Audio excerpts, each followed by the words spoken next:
Hello, good afternoon, or evening, or morning, everybody. Very welcome to the Aquarius Full Moon Meditation Meeting and Webinar facilitated by the Aquarian Wisdom Retreat Center. So we'll start today, as usually in this monthly meditation, with the meditation itself. And during that time, we ask you to kindly keep your cameras and sound off. Afterwards, we'll have a webinar and a presentation led by Philip Lindsay.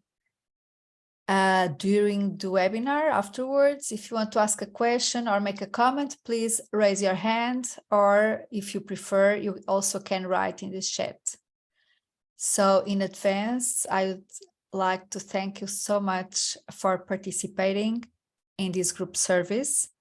And I would like to welcome here Philip Lindsay to lead today's meditation and webinar. Welcome, Philip. Thanks very much, Natalia. I'll just select the screen here.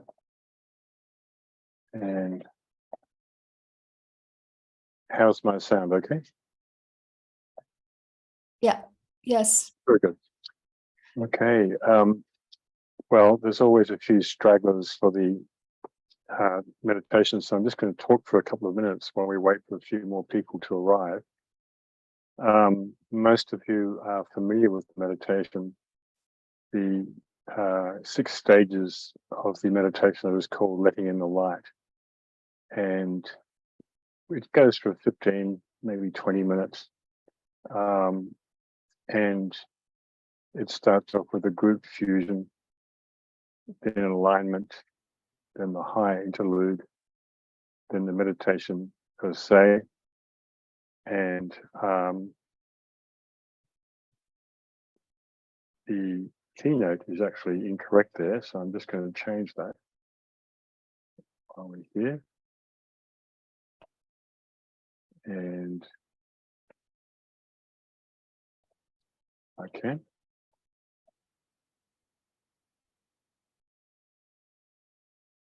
And it is, of course, for Aquarius. I don't seem to be able to change my screen when I'm sharing. Yes, right now we have the outline of the meditation. You want to show the keynote, right?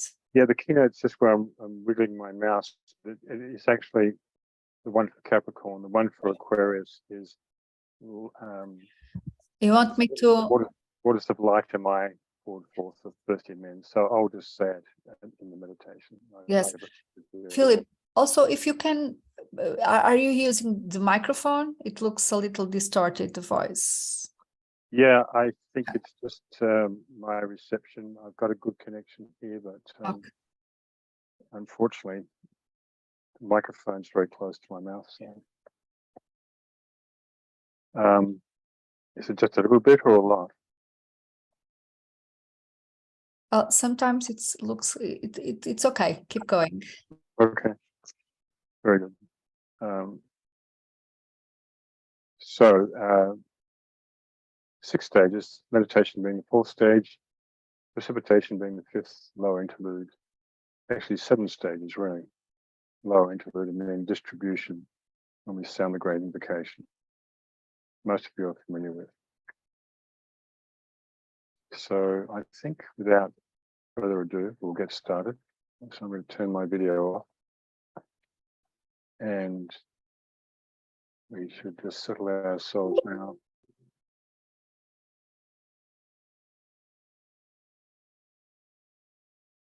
And quieten the lower personality vehicles by sounding several ohms, 3 ohms.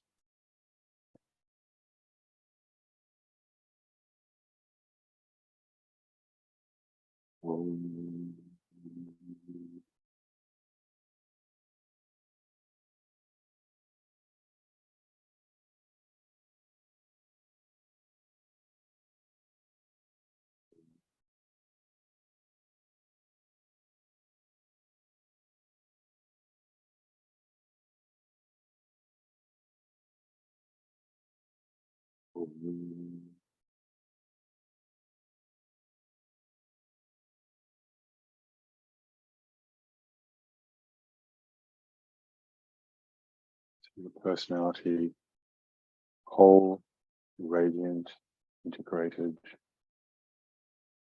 and it's the orb of light from the personality blending and merging with the greater light of the soul until the two become one greater sun or radiance. Think to all the other hearts and minds in the group meditation tonight.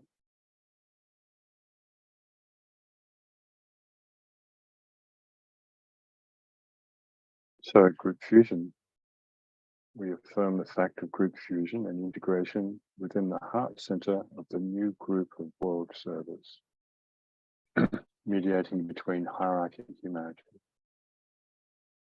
We are aware of the hundreds or thousands of other meditating groups and individuals all around the planet during this full moon period, which is exact in about 24 hours time. So we are really in the full moon energy today.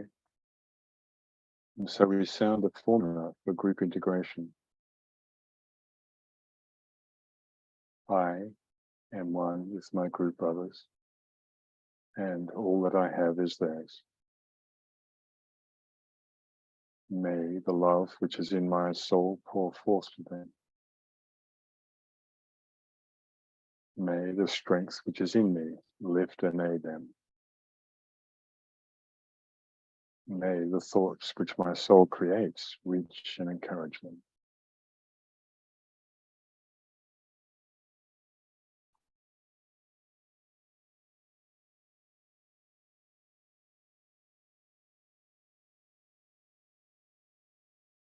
Alignment.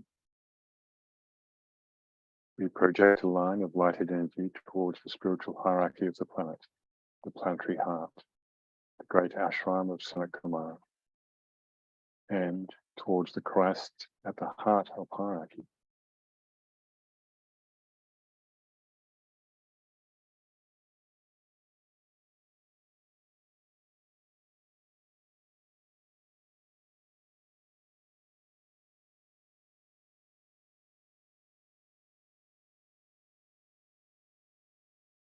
Then we extend the line of light towards Shambhala, the center where the will of God is known.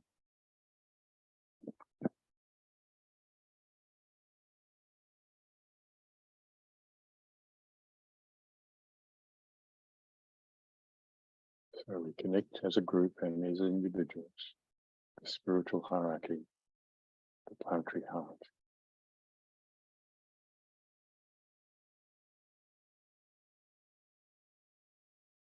And then extend the line of light to Shambhala, the planetary crown chakra.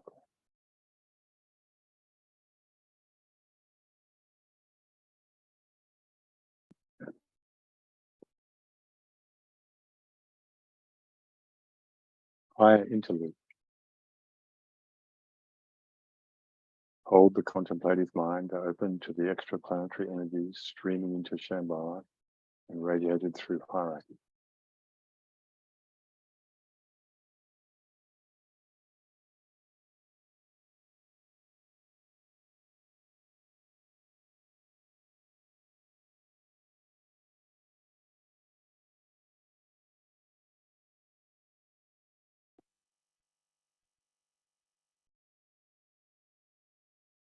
Using the creative imagination, endeavor to see the three planetary centers, Shambhala, hierarchy, and humanity, gradually coming into alignment and interplay.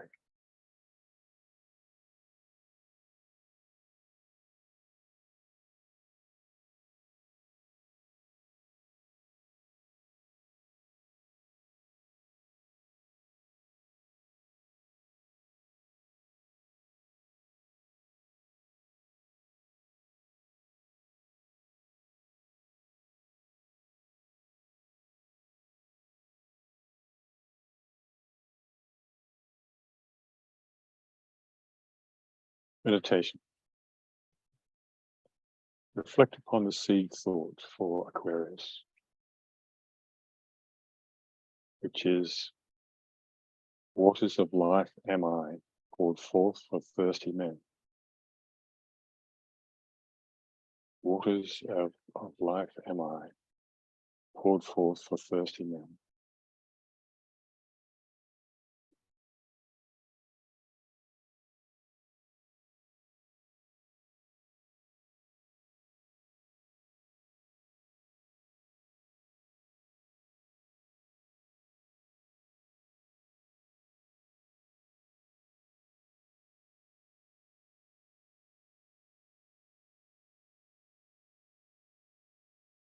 Precipitation.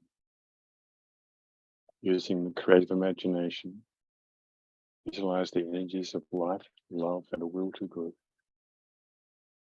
pouring throughout the planet and becoming anchored on Earth in prepared physical plan centers through which the plan can manifest.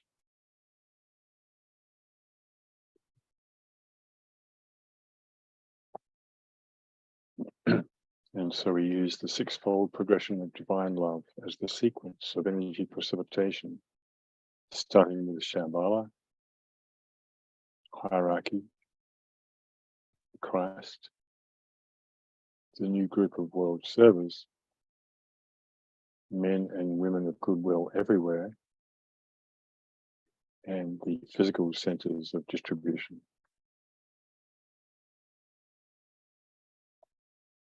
So we visualize the energies of light, love, and the will to good pouring through these 6 stages.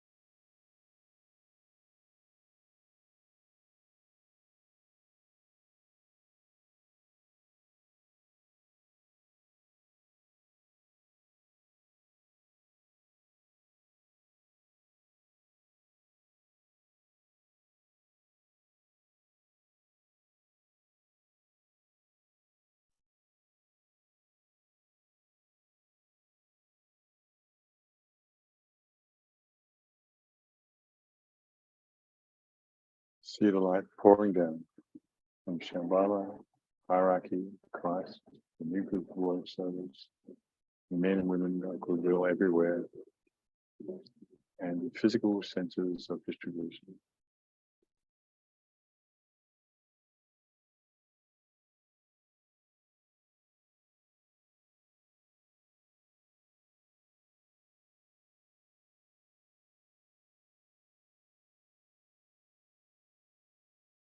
Lower interlude. Let us refocus the consciousness as a group within the periphery of the great ashram.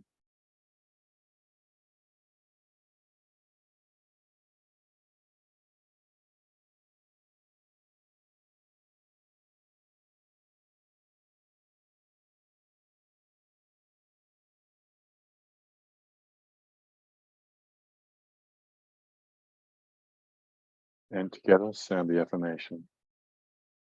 In the center of all love I stand.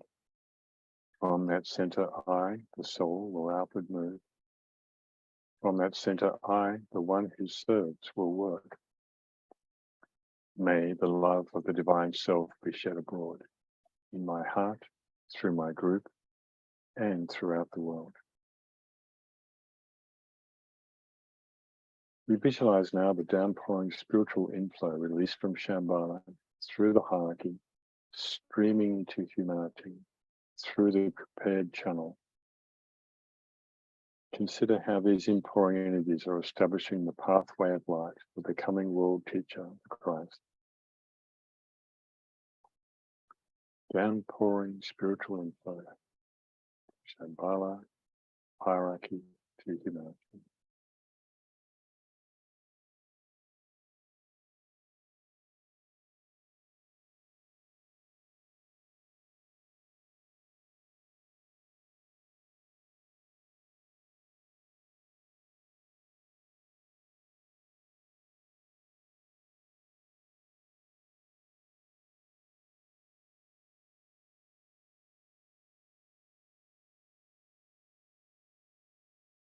distribution. As the great invocation is sounded, visualize the outpouring of light and love and power from the spiritual hierarchy through the 5 planetary inlets: London, Darjeeling, New York, Geneva, Tokyo, irradiating the consciousness of the whole human race.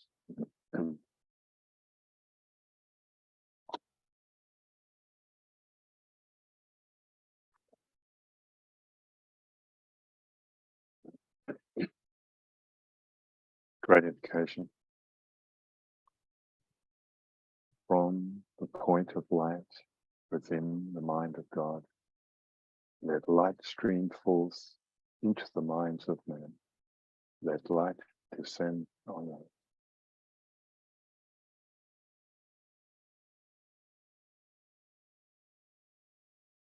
From the point of love within the heart of God, let love stream forth into the hearts of men. May Christ return to earth.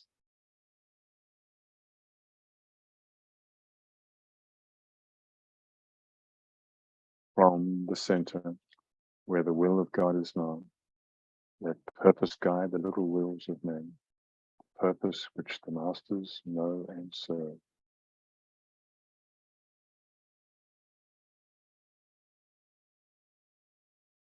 From the center, which we call the race of men, let the plan of love and light work out, and may it seal the door where evil dwells. Let light and love and power restore the plan on earth.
Thank you very much, everyone.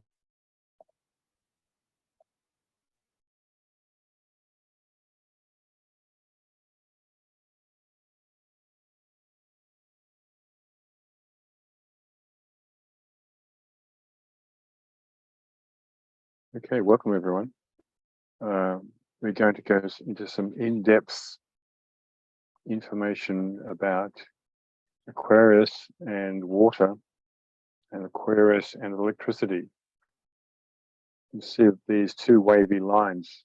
The symbol of Aquarius represent the electrical circuits on the circuit board, for instance.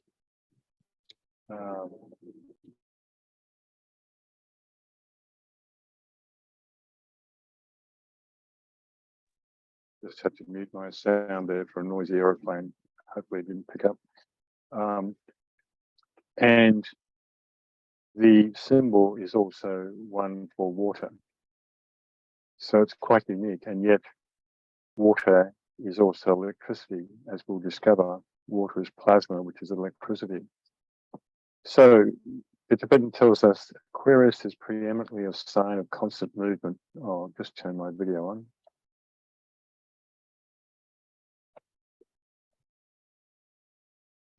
Aquarius is a sign of constant movement, of changing activity and recurrent mutations. And the symbol for the sign is expressive of this state of activity. It is therefore a sign in which the significance of cycles is mastered and understood by the initiate. This is interesting because we think of Aquarius as a fixed zodiac sign. We think of the mutable signs more to do with movement, like Gemini, Sagittarius, and so forth. He's talking here about Aquarius, a fixed sign, being one of constant movement. Very interesting. And the symbol for this sign is expressive of the state of activity, as he says. The results of the valley experience, to use the well-known language of the mystics of all ages, and of the mountaintop with its vision and light, are very vividly depicted by the sign. Indeed, the ups and downs of the valley mountain experience traced out in these zigzag lines. Of course, there's two of them, which also infers duality. The Aquarian, he goes on to say, can experience the depths of depression and of self-depreciation, or he can know and pass through the exaltation of the soul and the sense of spiritual power which soul control gives, and know them to be the interplay and the action and reaction which are necessary for growth and comprehension. The law of such action and reaction is the law with which he works. Again, another very interesting statement. When you talk about the depths of depression, often you think of other signs like Scorpio or Capricorn, or just the water signs in general.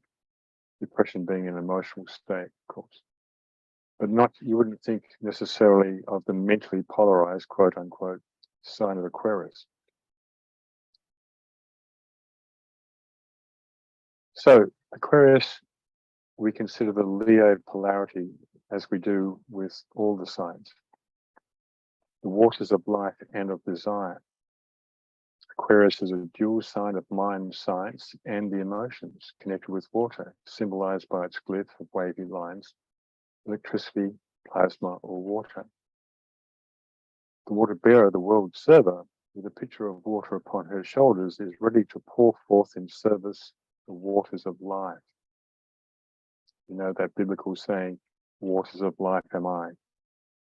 Water symbolizes the feeling nature, of course, the main body of reception for the intuitive awareness that pours down from the Buddhic plane, or the plane of intuition, plane of direct knowledge, like a waterfall, which leads us to this next passage, which I'm going to read through fully, and then I'm going to go back through and comment on it. Astral energies emanating from the new sign of the zodiac into which we are now entering, the sign of Aquarius. This sign, that of the water carrier, is a living sign and an emotional sign. It will, through the effect of its potent force, stimulate astral bodies into a new coherency, into a brotherhood of humanity, which will ignore all racial and national differences and will carry the life forward into synthesis and unity. This means a tide of unifying life of such power that one can now vision it, but which in 1,000 years will have welded all humanity into a perfect brotherhood. Its emotional effect will be to purify the astral body so that the material world ceases to hold such potent allure, and may in its later stages bring about a state of exaggeration as potent in the line of sentiency or feeling as that which we have undergone in the line of materiality. So, very interesting, somewhat contradictory explanation of Aquarius when you consider all the other statements in astrology and also by the Tibetan about its mental nature. So, astral energies emanating from the new sign of the zodiac, which we are now entering. The astral energies, of course, are the ones that we're all challenged to control as we work towards the second degree initiation, which is the initiation where there is a triumph in bringing about that control. So the waters in the pot that is borne upon the shoulders represent the emotions. Water is the symbol of the feeling nature. Stimulate the astral bodies into a new coherency, into a brotherhood of humanity, which ignores all racial and national differences. And I think the Aquarian souls in the world, such as Russia, and the Netherlands and the USA, the only 3 Aquarian souls on the planet, nationally speaking, have done that with their diverse ethnic minorities and so forth, where every nation is practically represented. So this means a tide of unifying life of such power that one can now envision in 1,000 years will have welded all mankind to a perfect brotherhood. Aquarius is the sign of brotherhood, the brotherhood of humanity. And 1,000 years, of course, is about halfway through the Aquarian age.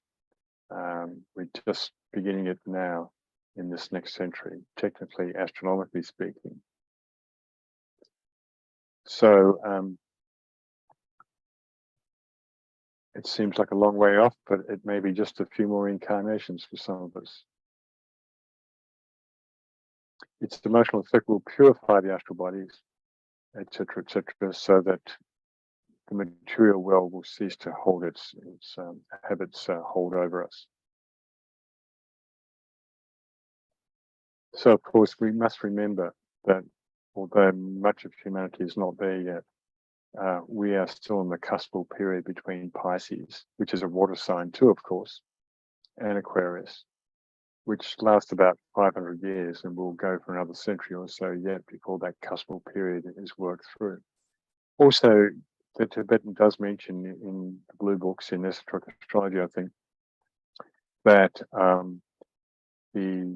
there is no hard and fast cutoff point between the signs. They overlap and merge into one another. I'm just going to mute myself for a second here. Got another plane going.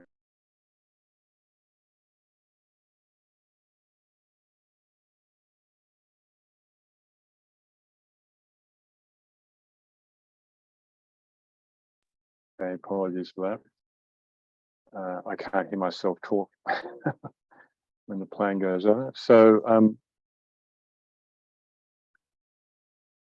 there we have a broader explanation of this association of Aquarius with astral energies, but it's also connected through the rulerships of Aquarius.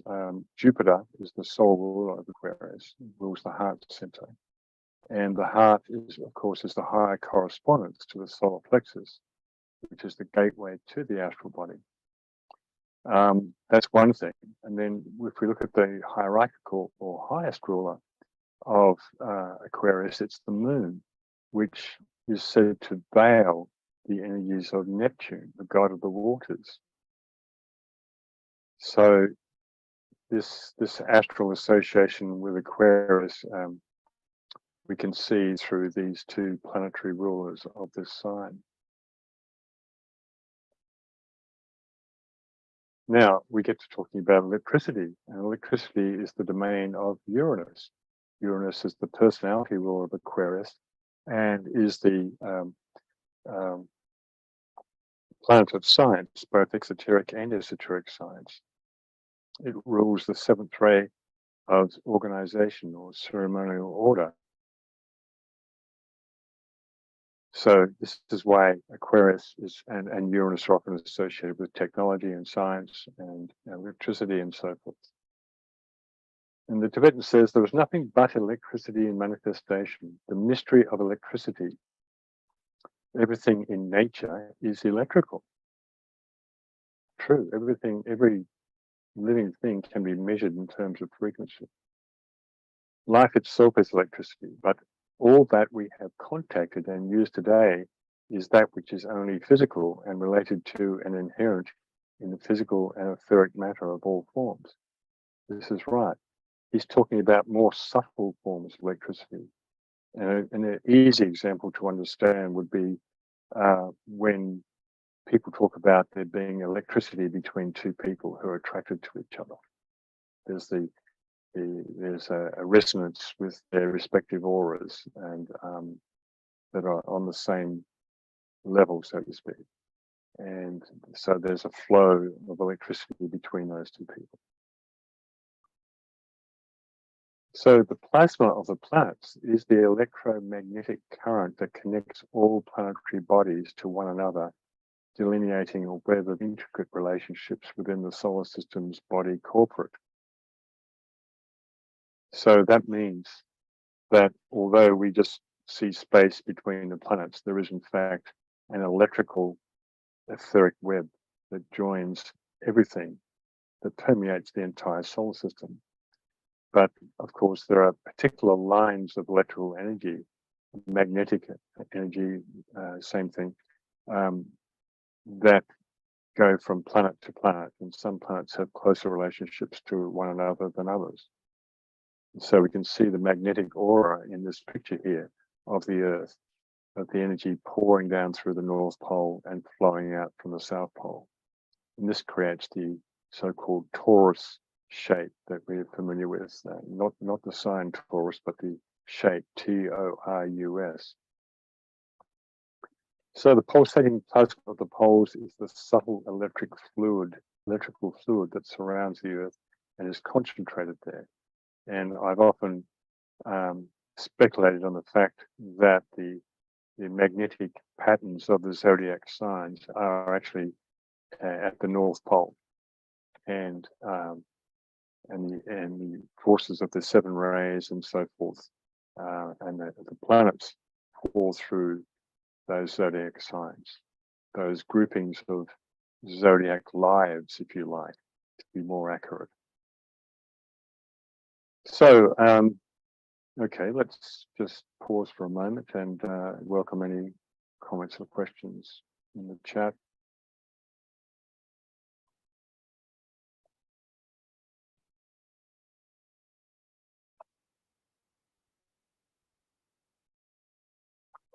There's no questions, Philip. Yep, I can see that. Thank you. So, what you see on the left is a wonderful Giphy of the pulsating heart and the electrical charges that constantly go around the heart. I talk about this in more detail in one of my essays on my website, but it's a powerful meditation just to look at this, and the so-called 4 chambers of the heart and the continual electrical impulses that are going around the heart that are coming from, of course, the life thread, which we talked about in one of our Thursday night classes, the life thread which is anchored in the heart. So Aquarius rules over electricity from the gross to the more subtle forms, and exoteric ruler, of course, Uranus, rules over electricity. Aquarius, we're told, governs the blood system and its circulation. And again, we come back to this idea of Neptune that I mentioned before as the hierarchical ruler of Aquarius, and of course, the water bearer itself. The blood is the water, so to speak. By means of the blood, the life force is distributed throughout the entire human body. It is therefore symbolic of the task of the liberated Aquarian, who dispenses spiritual life throughout the 4th kingdom of nature, which of course is the human kingdom. The liberated Aquarian who dispenses spiritual life. So we can see again also the fact that Leo rules the heart, and Leo is the opposite sign to Aquarius, and we can see the interplay between these signs. The life force or the life thread is anchored in the heart by the life thread. The heart is controlled by electrical contractions that pound out the mantra of 72 beats per minute, or approximately, pumping the life force, bearing blood around the body. The blood carries the life force. This is a really deeply esoteric idea and a beautiful thing to reflect upon. Of course, the esoteric ruler of Aquarius is Jupiter, that rules the heart. So all these interconnections between both signs and the associated planets. Of course, the Sun is the co-ruler of Leo and veils Neptune and Uranus at different levels. So it brings in those energies as well in complementing those planets' association with Aquarius, the opposite sign. I realize it might be a little bit to get your head around with all these technicalities, but it pays to think of these polarities continually or consistently. So Aquarius polar opposite Leo is the ruler of the heart center and the physical heart, hence the vitality and power of the solar life in that sign. There is a thread of energy which we call life or spirit aspect anchored in the heart. It uses the bloodstream as its distributing agency. Through the medium of the blood, life energy carries regenerating power and coordinating energy to all the physical organisms and keeps the body whole. This mysterious life thread originates in the monad, which we can see up here in this picture, or in this simple diagram here, the essential source for every human, and is anchored in the heart, the seat of life. Likewise, the consciousness thread of the threefold endocrine derives from the soul and is anchored in the head, the seat of consciousness. So it's very hard to see this diagram here, but you have the life thread here on the left and the consciousness thread on the right, anchored in the heart and the head respectively. Here you can see it more easily: monad, soul, personality, the three triangles, and the anticorinal or bridge of light that joins them all. A third thread of creative activity is constructed by each individual and is anchored eventually in the throat center, a synthesis of the other two threads. And as we said in the anticorinal class, the creative activity concerns literally creativity, your own personal creativity, but also visualization and meditation, helping to build that rainbow bridge from lifetime to lifetime. We pick up building it from where we left off in other lives.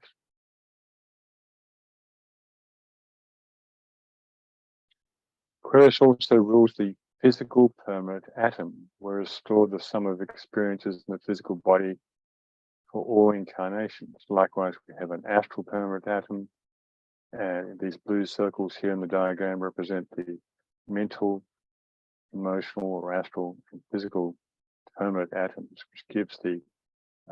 which holds, if you like a data bank of all the experiences of all lifetimes in all of those bodies. The soul utilizes those permanent atoms when it reincarnates. And of course, this yellow or this gold circle here is the soul on the higher subplanes of the mental plane. And this red circle is the so-called mental unit, which is different from the mental permanent atom. These are the intricacies that I encourage students to study in our classes with regard to these planes of perception, kind of just as signposts to help us understand this a greater fourth dimensional reality.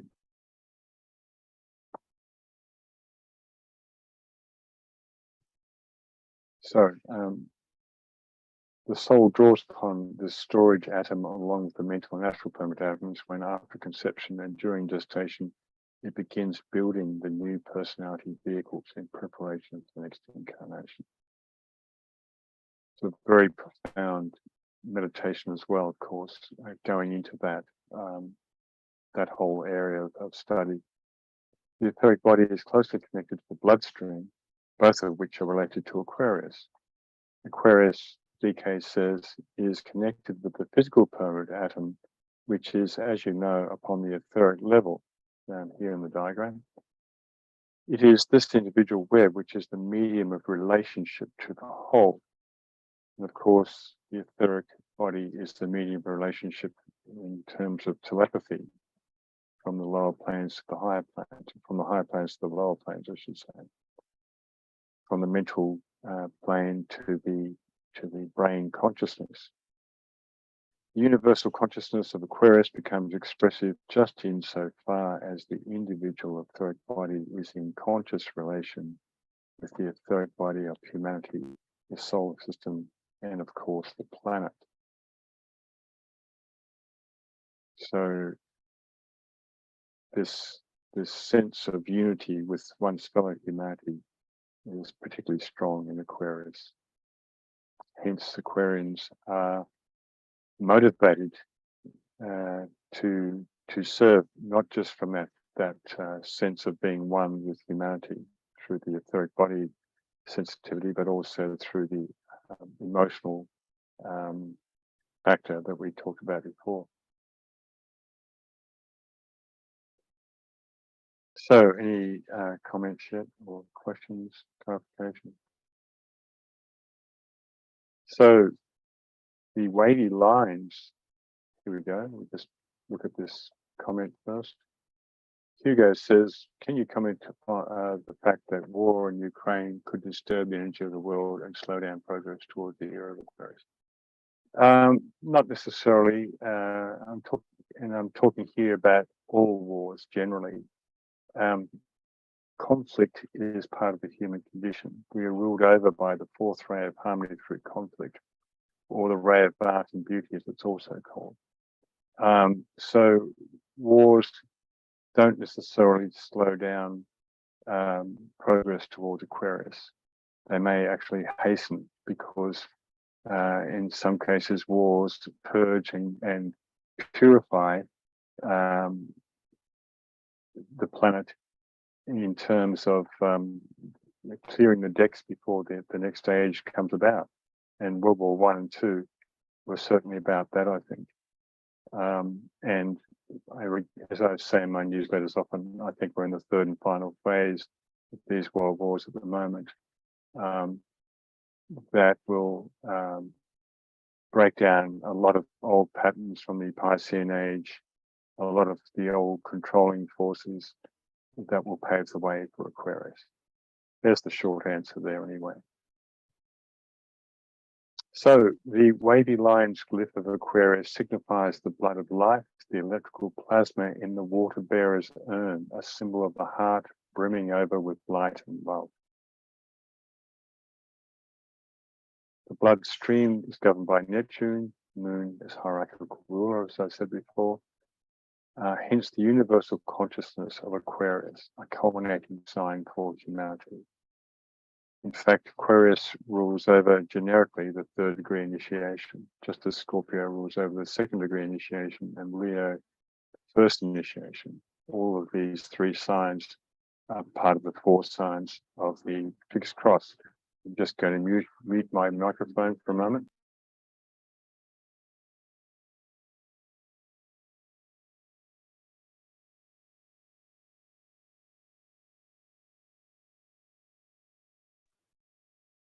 So, yes, hence the universal consciousness of Aquarius, a culminating sign for humanity. I think he's referring to the third initiation there, which is regarded by the Masters of Wisdom as the first initiation, the first true initiation of the solar system, beyond the Earth, so to speak, in terms of consciousness.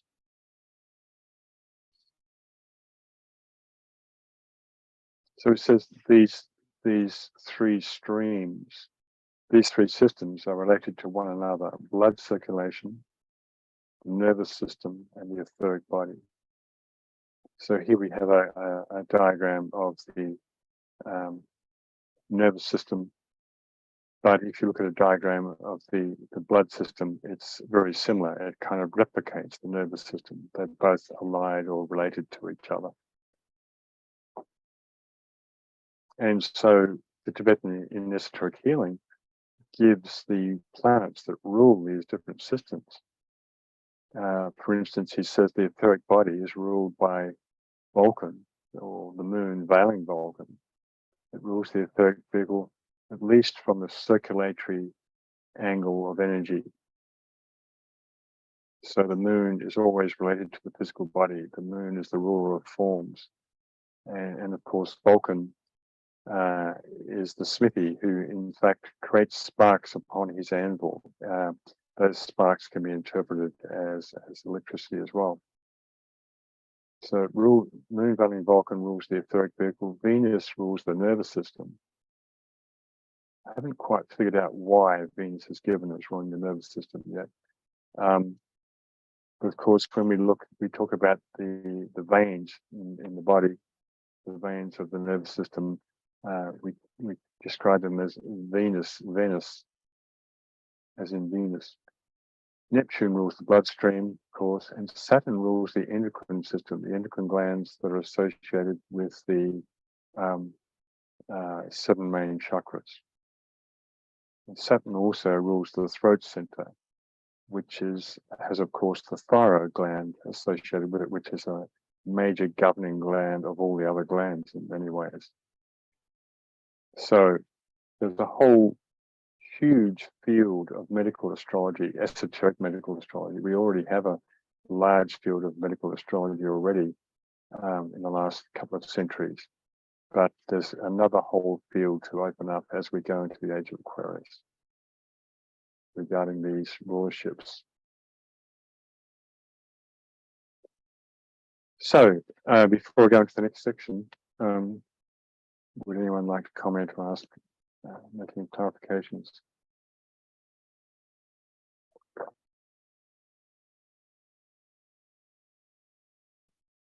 A lot to ponder on.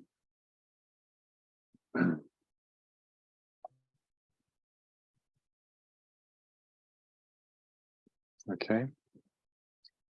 Well, we'll now this next section I'm going to present is a little bit of something that you can find on our website, the Aquarian Renaissance. There's I'm not quite sure how long it is, maybe an hour and a half, about the Aquarian age and everything that's going to come with that. So of course we have many different pictures of Aquarius. This one on the right is one of my favorites from a certain artist in Europe.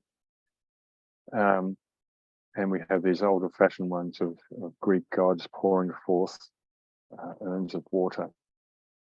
So the water bearer is a human figure, uniquely human. There are not many human signs in the zodiac, the zoo being animals, except for Gemini, of course, and Virgo. So this Aquarian Renaissance is basically the Aquarian age that we're going into. That we're just, especially for the people who are responding to those energies, they're already in the Aquarian age. But all of humanity will be well and truly into the Aquarian age in the next century or so. And given the amount of accelerated change we've seen just in the last few decades, that is going to continue into the Aquarian cycle in terms of technology, but many, many other things as well. And so we can look at some of these features. Of course, Renaissance means rebirth, revival, or renewal. This picture over here, by the way, I think is Saturn. And it's in one of the places in Rome or Venice, I think, perhaps maybe Venice. Renaissances appear periodically every several centuries. These rebirths are determined by astrological and ray cycles. And of course, incarnating groups of souls who emerge from the 7 ray ashrams according to those ray cycles. So, for instance, in 2025, we are going to have a 4th ray cycle coming in, and that's pretty much happening already. We're only a couple of years away from that. And this will bring in many 4th ray souls, which currently have been out of incarnation for a while. And a good example of 4th ray souls in the past was in Germany, a 4th ray soul that brought through many wonderful musicians and classical music. So the Renaissance period, the original Renaissance started about 1425, which was the start of the 3rd ray cycle. The European Renaissance was a bit later in the 15th and 16th centuries. Well, the greater European Renaissance, if you like. The 1425 one was very much focused in Italy, of course. The next Renaissance will most likely emerge after 2025, and several factors will determine this Aquarian Renaissance. One, the externalization of the hierarchy. They have not appeared since the Atlantean War nearly 4 million years ago. we are told. Quite a huge timeline to get our heads around, I know. Hierarchy were forced to withdraw from human contact at the time, and this 2025 conclave that we're going into in the next couple of years is a decision about the timing of the reappearance of the hierarchy, which I propose to be between, at the latest, 2080, 2100, which is, not that far away, obviously.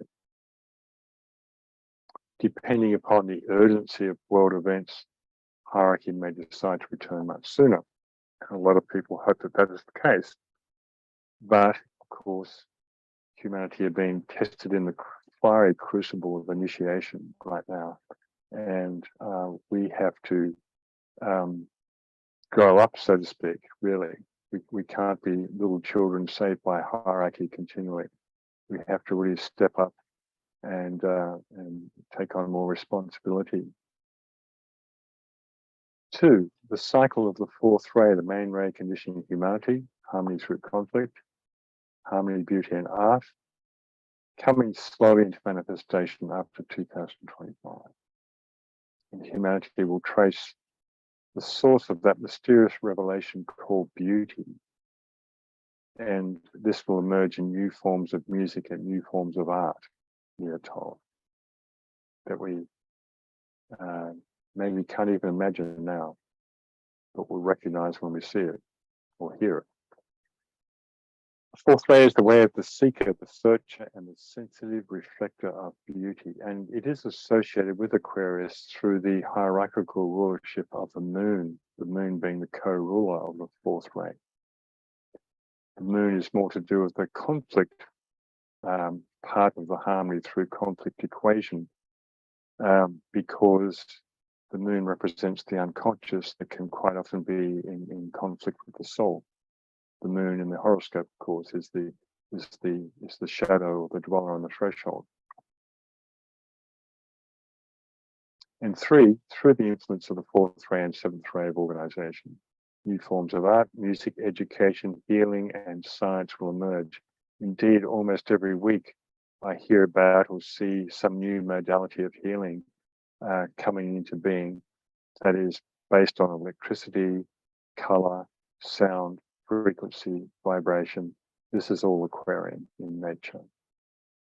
All these things can be measured electrically by instruments, for instance. And a new world religion, the synthesizing of all faiths, will occur during the Aquarian age, and of course, of which the current interfaith dialogue is the beginning of. The global financial system will emerge, a universal currency, barter and exchange will return as well.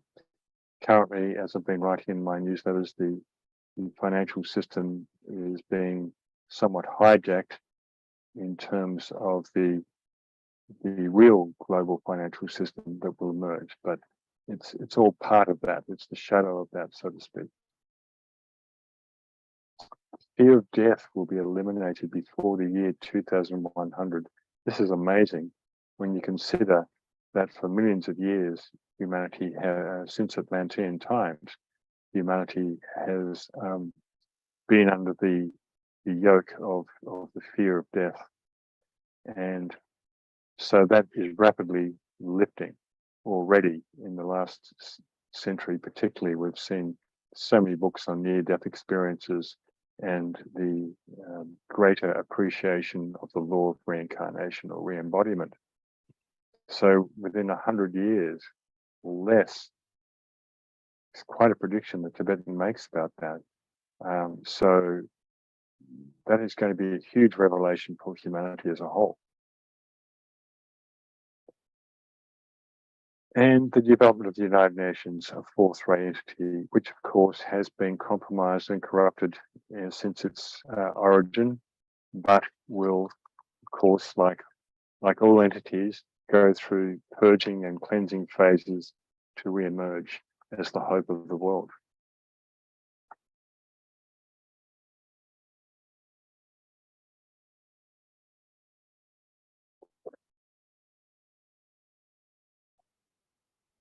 comment in the chat. Hugo says, about timing, Alcibiades wrote Maitreya's return could be informed by media from 1975. Yes, the exact quote is to do with, he uses the word radio because we didn't have a word for the internet back then when he wrote that. And that's true. And so that has been around for a while, and there have been various claims that Maitreya is already here. I believe he's not, but will be soon, in the next several decades, maybe earlier. But for Maitreya to really return, all the ashrams have to do their work in the preparation for externalization, and that has not occurred yet.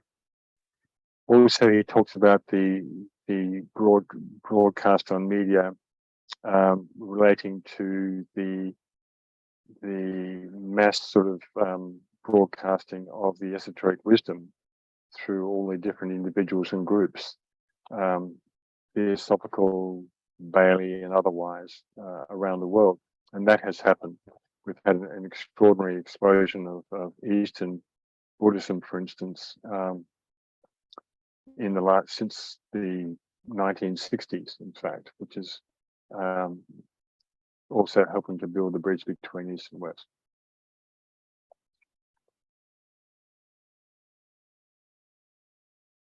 So the astrology determining a new Aquarian Renaissance. Of course, we have Leonardo da Vinci here, one of the main players in the European Renaissance, and one of his wonderful drawings underneath here of a dragon. In fact, I think it's a dragon fighting a lion. Yeah. Wow. Pretty wild. So Saturn entered the first decade of Aquarius in 2020 on its 30-year cycle. And we had the Saturn-Jupiter conjunction in Aquarius in December 2020, which is in fact what our association, our Aquarian Association, was based on legally, in fact. And that Saturn-Jupiter conjunction is the first of 3 conjunctions in air signs in the next 40 years, the so-called airy trigon, which will occur in Libra in 2040, Gemini in 2060, again in Aquarius in 2080, Libra 2100, and Gemini 2120. And this airy trigon starting in Aquarius has not occurred since the years of 1226 to 1405 AD, which was just before, of course, the early Renaissance. And this is why I suspect it will take, at the longest, about 2080 for the hierarchy, for all the disciples to incarnate, to get their act together, to externalize the ashram, so to speak. And when I talk about externalization of the ashrams, I'm talking about in the areas of finance, business, science, arts, religion, politics, you name it. Every area of human activity, there is an ashram, a Ray ashram, specifically associated with that.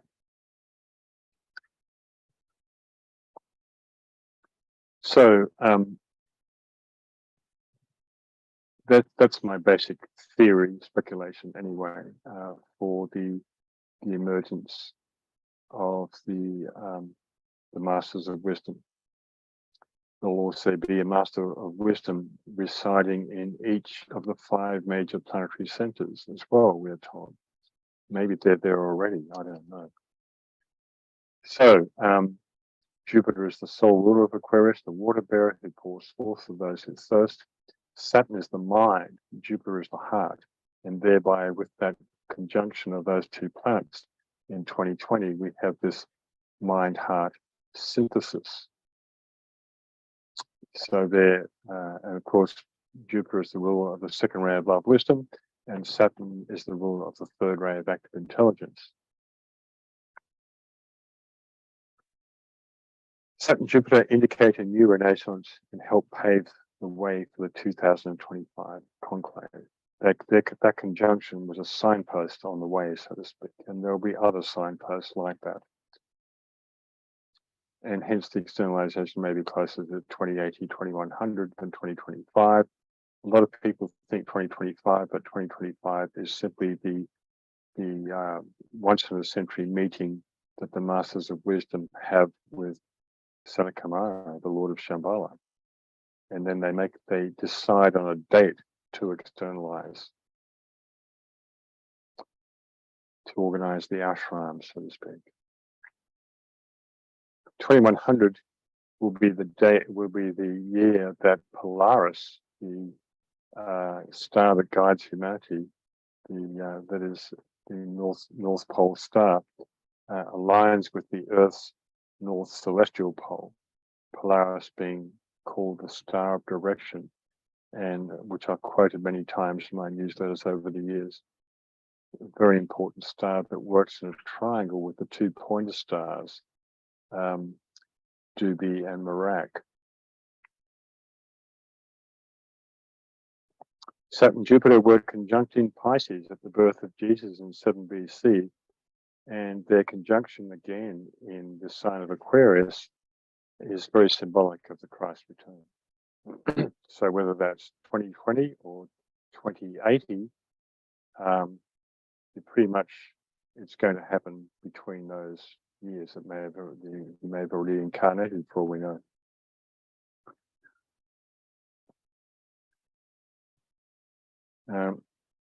And of course, there's the biblical saying from Matthew 26, when ye are entered into the city, there shall a man meet you bearing a pitcher of water. Follow him into the house. And in fact, it was into the upper chamber of that house that the Last Supper occurred. And some of Jesus' words at the time alluded to the next cycle of the Aquarian age. Can't remember exactly which.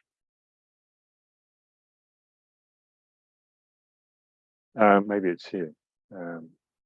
Aquarius, the expression of this influence has been beautifully given to us in the story of the Last Supper.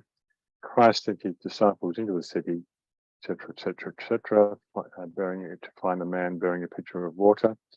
This is the symbol of the sign of Aquarius, the sign in which the universality of the water of life will become a factor in human consciousness. Then we shall indeed all sit down eventually to the communion of bread and wine. He referred indirectly to the same idea when he spoke of himself as the water of life, assuaging the thirst of humanity.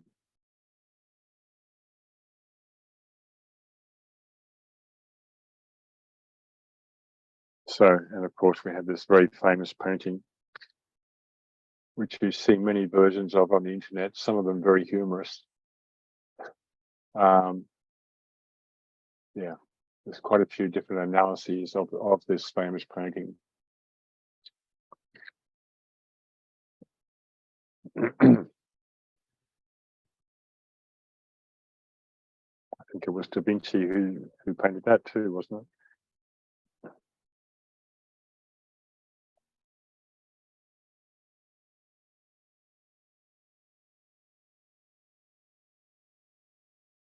All right.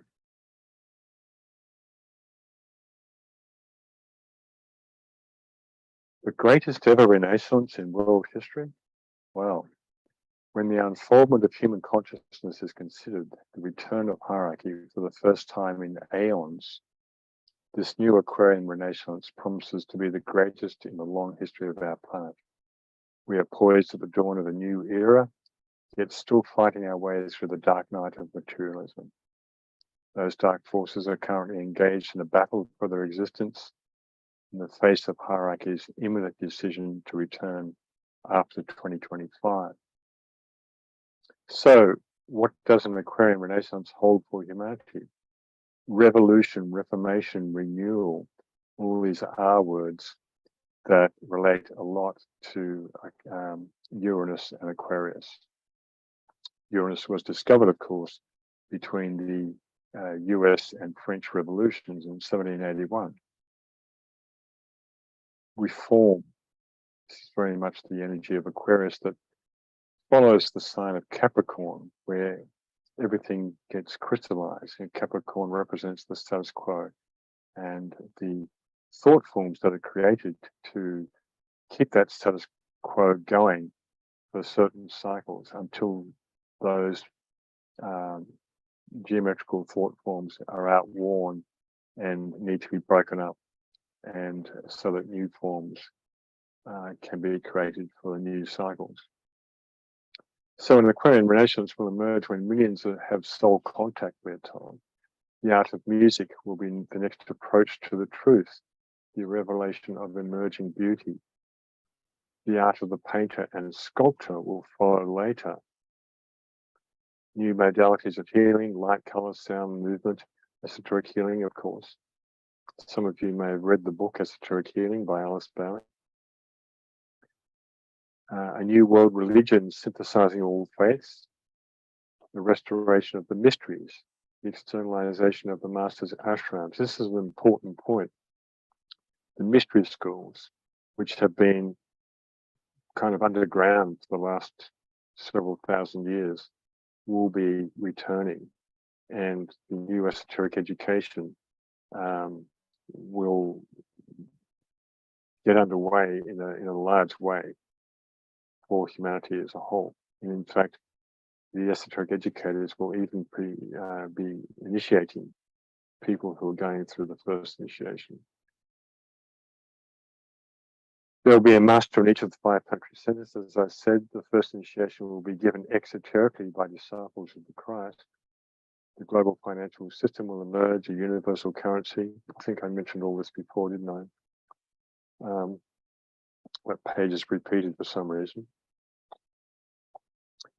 The Diva and human kingdoms will draw much closer to one another in conscious cooperation. One of the teachings of the esoteric teachings will be about the Diva kingdom and about how we can contact them and how we can work with them in a conscious way. Of course, the experiment of Findhorn in Scotland in the 60s and 70s was a move in that direction. Science, technology, nuclear fusion as opposed to fission, magnetism, electricity, silent transport. This is already happening, I think, with these trains that sit on magnetic cushions, so to speak, that they have I think they have them in Japan, probably China too by now. Silent transport will be a wonderful thing when we consider the noise, the clatter, and the racket in all our cities. Any comments or questions? You're all very quiet tonight.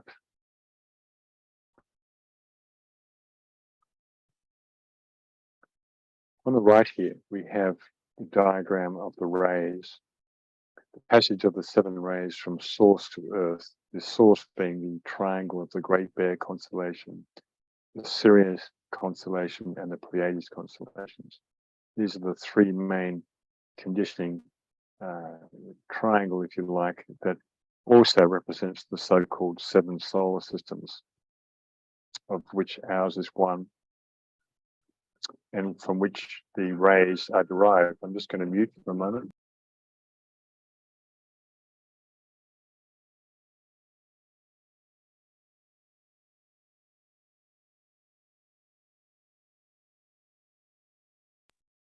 Okay, sorry about that.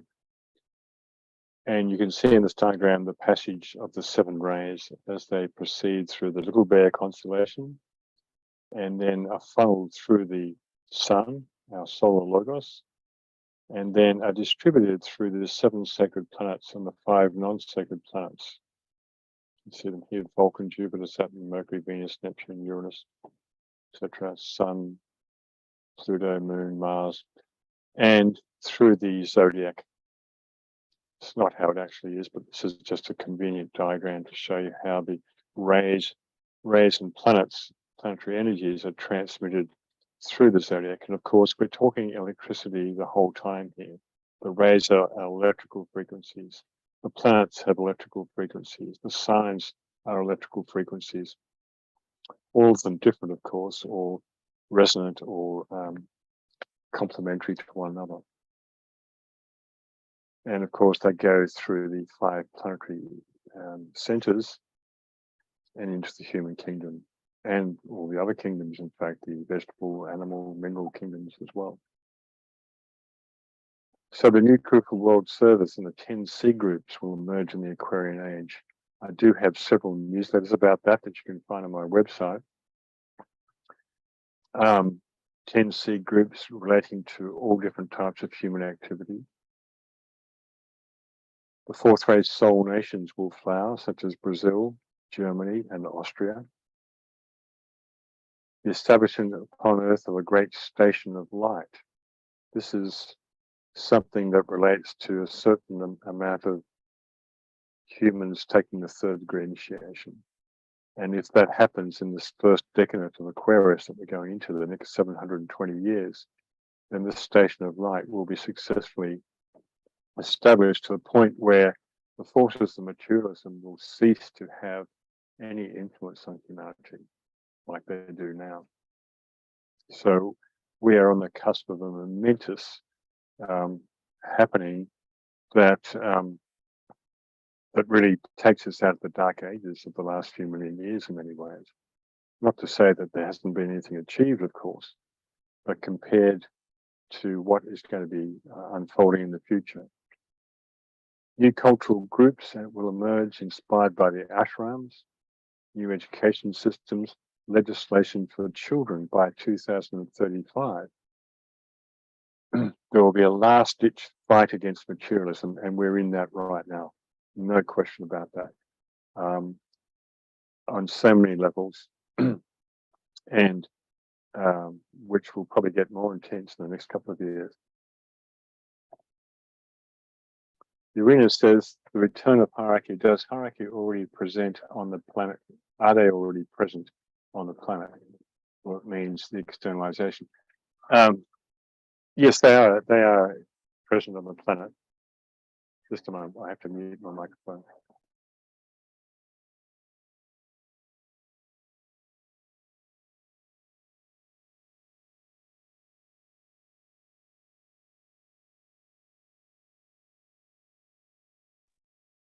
They are already present on the planet, but when they choose to externalize, they'll be taking incarnation by the usual form of incarnating through human bodies or creating them, and take positions within society, and will be recognized by people because of the quality that they convey or transmit. So at the moment, they are in retreat from humanity. They watch from behind the scenes in their various retreats in the Himalayas and so forth. By the way, the music we had tonight is a nice piece by Doita that you can find on the internet called Nada Himalaya, the sound of the Himalayas. The battle will be between strictly mental magicians and white magicians. The initiation of Christ and Buddha will occur by the end of the age. They will go on to take other initiations, and the Christ will take over the role of the Buddha because the Buddha is set to take off on his cosmic journey elsewhere. This is his last dance, you could say. Irina asked, externalization means reincarnation? No, not necessarily. It means that they'll reappear because they've been hidden for a long time behind the scenes. Excuse me.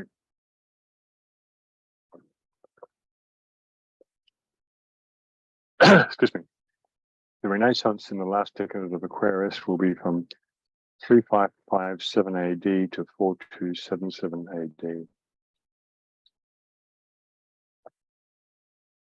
And will usher in an era of brotherly love. So, and also what's occurring, just to finish off, the science of the Antichrist, the science of social evolution, the science of invocation and evocation will be one of the main sciences of the Aquarian age, of invocation and evocation, which is essentially another name for the science of the Aquarian. But I was going to say that, as some of you probably know, I've mentioned in my newsletters, this Aquarian age of 2,160 years is coinciding with a greater Aquarian cycle of 25,000 years. And this is the 7th time that it's happened in the history of the 5th root race. So it's a momentous occasion that will see the flowering of the 5th root race.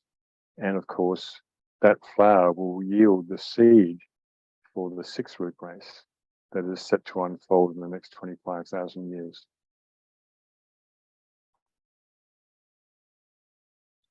Master Serapis and music. Master Serapis is the Kohan or custodian of the 4th ray of harmony through conflict or music. He oversees the art movements and evolution of music, painting, and drama. And Serapis works for the deeper evolution to make possible the revelation of the new music painting. Blavatsky says, in the eternal music of the spheres, perfect scale corresponding to color and number, determined by vibrations of color and sound, which underlies every form and guides every sound, summing up the manifested universe. The music of the spheres holds all life in being. The soul on its tiny scale creates through the power of sound and musical rhythm that can be imposed upon the personality life by the disciple. Groups collaborating with the hierarchy will make music ceaselessly. Rhythm of sound, chords, and notes will blend with the music of hierarchy, Sanakamara, in fact, reflecting the music of the spheres of the planets as they sing to each other or harmonize with each other in the solar system. Serapis is the Egyptian master of that civilization which produced much beauty and grandeur. Serapis' suggestions led apparently to the League of Nations in 1920 that was the seed for the United Nations in 1945. And the United Nations is a 4th ray organization, as it should be, of course, because the 4th ray is the ray of humanity. And DK, I think, was also behind the United Nations, forming of the United Nations. It's a statue here of Serapis of Egypt, and one artist's rendition of this master.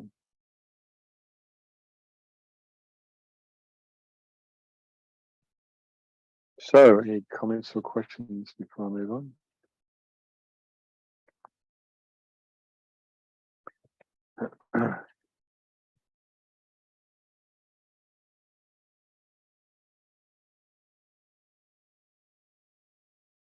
The art of today is a childish attempt to express the world of feeling, inner moods, emotional and psychological reactions, apparently. Of course, we have a great painting here to the right by Nicholas Roerich, who produced about 7,000 paintings, apparently.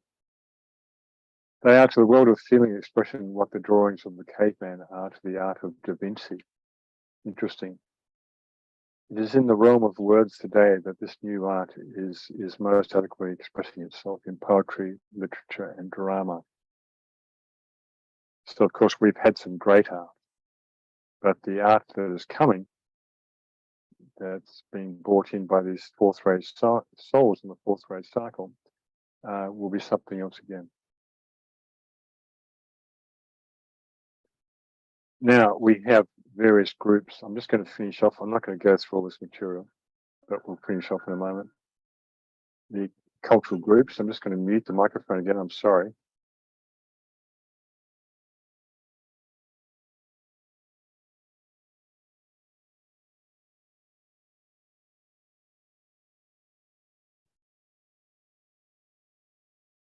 There seems to be an amazing amount of planes taking off today. During the past, we're talking about the cultural groups. During the past 3 centuries, group after group has appeared and played its part. We had the poets of the Elizabethan age, the musicians of Germany, the Victorian era. We had groups of artists who formed famous schools that were the glory of Europe. We had two famous groups, one cultural and the other political, in the Renaissance and the French Revolution. We had the modern humanistic movement that harks back to the Renaissance and the divine rights of man. We have revolt, formation of political parties, class warfare, results of group activity that was started by the masters and their disciples. And despite mistakes, humanity has grown and learned to think.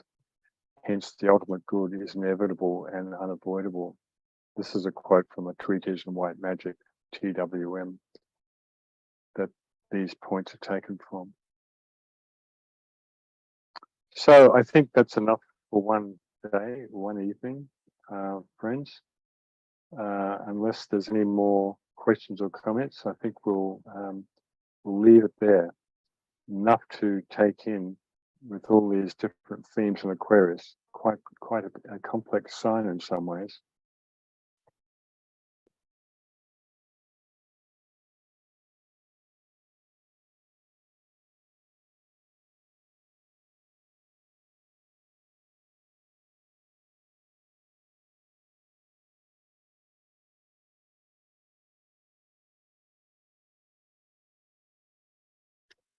So thank you, Right. Philip. Yes, I think that's about it. Thank you, Natalia. I'll hand it back over to you. Okay, so thank you everybody again for participating, and see you next week. Bye, y'all. Ciao.